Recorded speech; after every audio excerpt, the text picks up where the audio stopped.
Want to bet? You can do it at Sports Interaction, Canada's sportsbook. Football is back. Baseball playoffs just on the horizon as well. And of course, hockey season just around the corner. You can bet pregame, live and play, or on one of our many prop bets. Made for Canadians by Canadians, Sports Interaction makes it easy to deposit, play, and cash out. Join now and see all sports betting has to offer. sportsinteraction.com/SDPN is the website to visit. Just going to repeat that again for everybody. sportsinteraction.com/SDPN. Ontario only, 19 and over. Please play responsibly. Yeah, let's do. So instead of seeing it as top three, give me three storylines that are, I guess, burning in your brain right now. Well, let's start with where I live, right? I'm in downtown Toronto. I spend a lot of time around the Leafs. I have throughout my career. And, look at the Leafs to me are always a storyline to some degree just because of the size of their fan base, the amount of media based here that talks about them.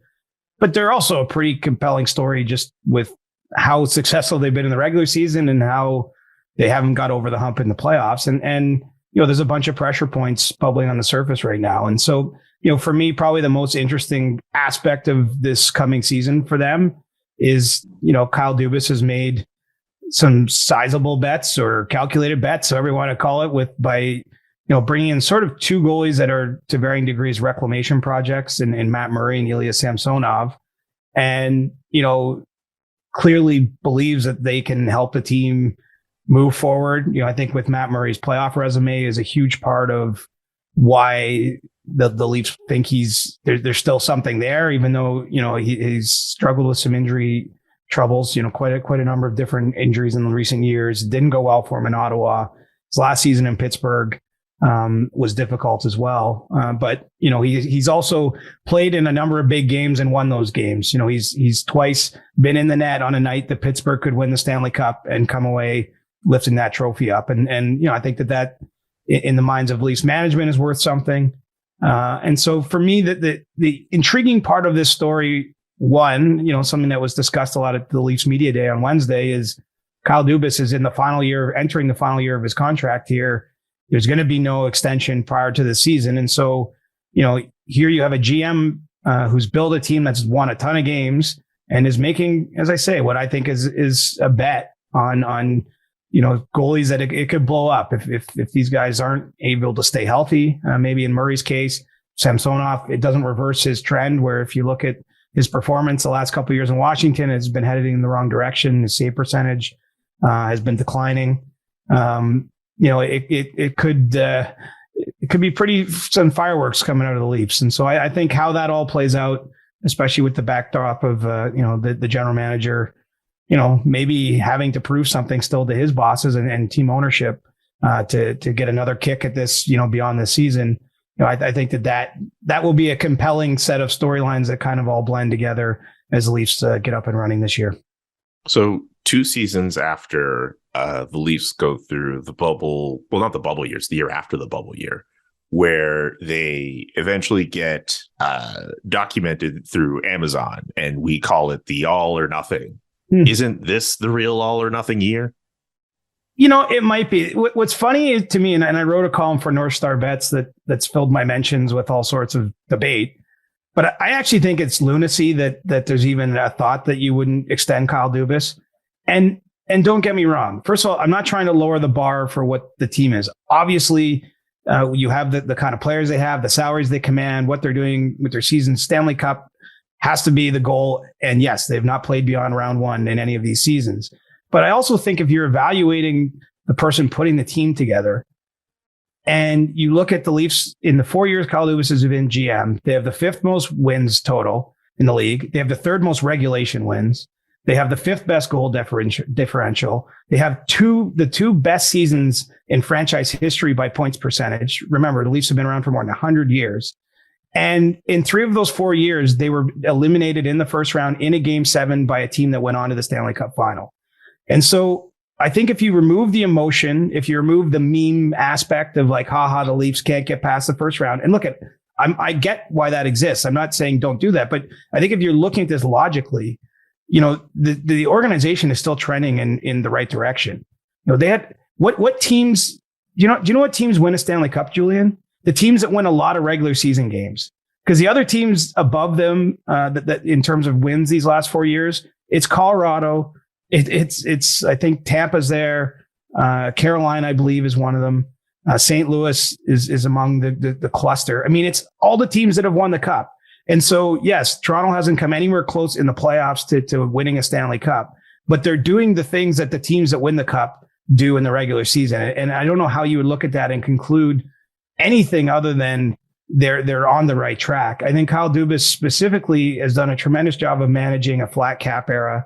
That obviously penalizes a team like Toronto, which signed, their 4-star players and then added a 5th recently with Morgan Riley's extension to big contracts. When the cap didn't go up, they have even less money to put players around those guys than they would have counted on.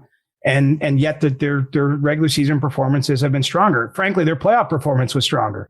They were good enough to beat Tampa last year. They outscored them in the series 24-23. It was a very close series.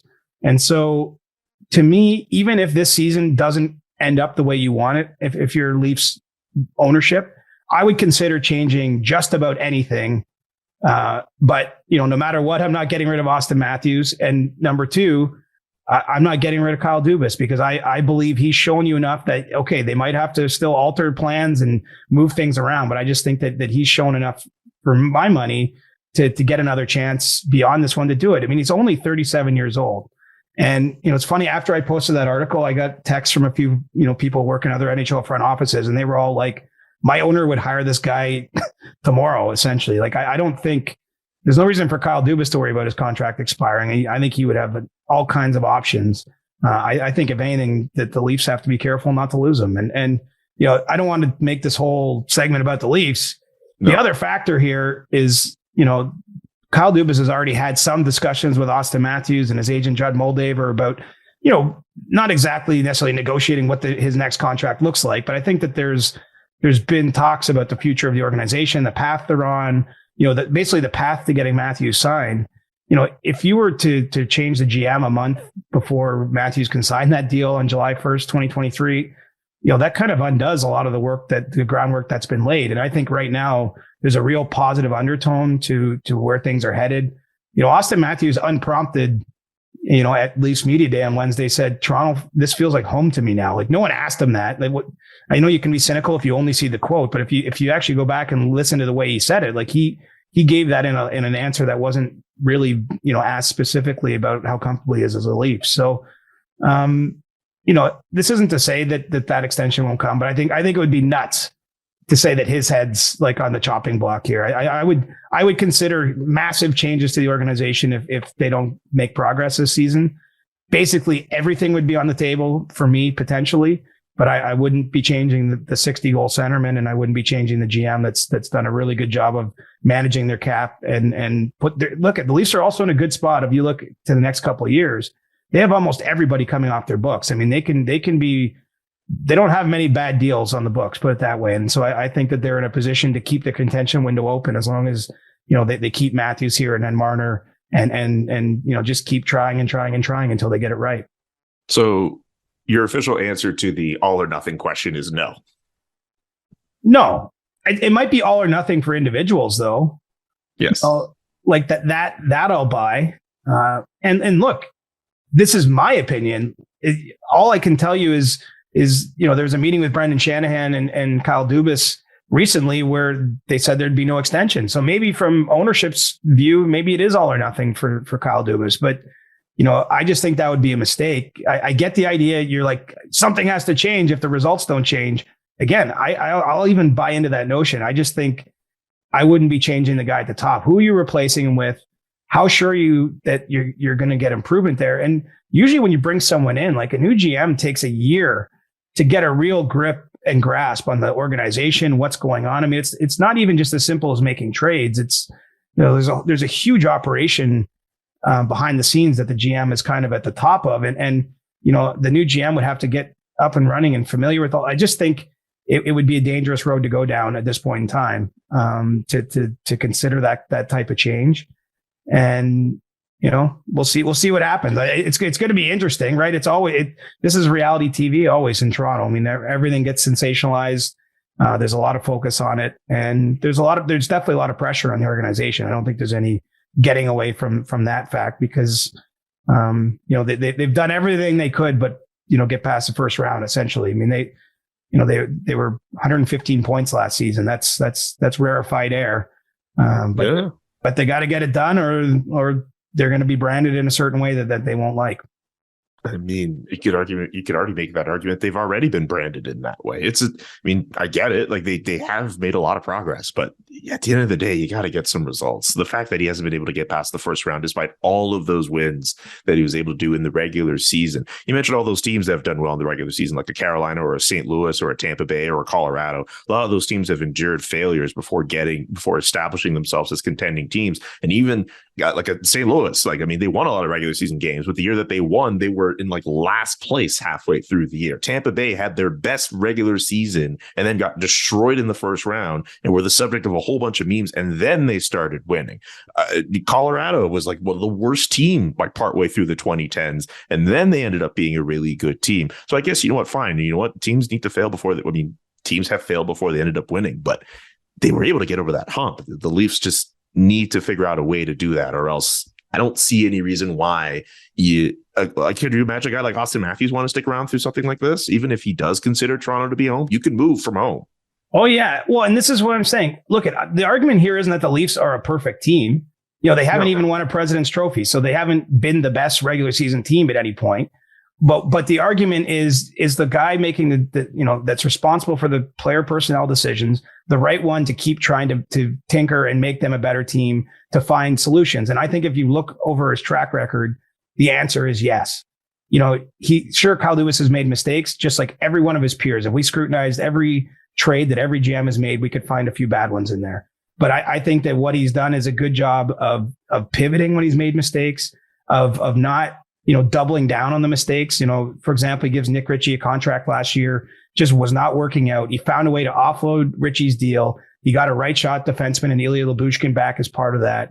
He sort of fixed the Ritchie mistake, if you want to call it that, and also addressed another need. Like, I think that he's done a marvelous job. And frankly, people might scoff at this. The Leafs sort of off ice, have become probably the premier franchise in the league with the way they run sports science. What they do analytically, maybe not at the top. There's a few others. Carolina probably might be in the top in that. And I know Colorado's done a lot, but I'm just saying that they've become a top tier organization off the ice in pretty much every way too. And so, I get that some of the players are under pressure. I get, I'm not defending everything that's happened in Toronto, but I just think that remember how bad they were too, Julian. Like this is the other thing. Like, I'm speaking from my experience covering this team basically for 20 years.